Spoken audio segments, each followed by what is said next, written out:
Hi, this is Rock. Let's talk about the not function. When you have something that is true or false,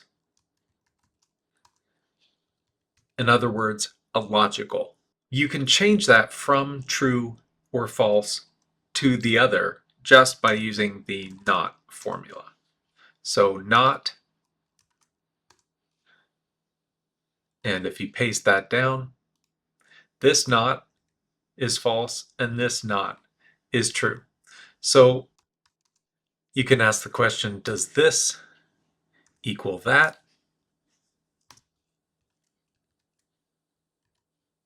Paste that down. This equals that equals that. But what we're looking for is the not of this.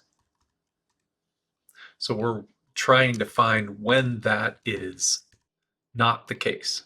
You might wonder when this would ever be used, and why wouldn't you just change this to say not equals?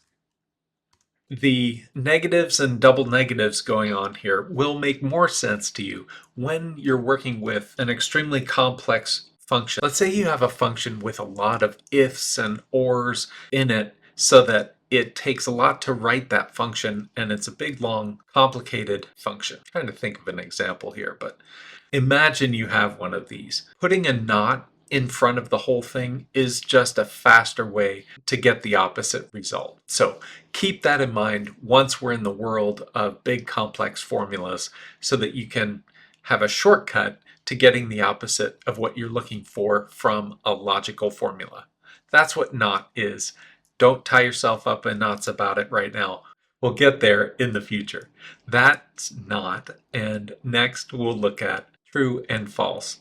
Also very straightforward functions. See you then.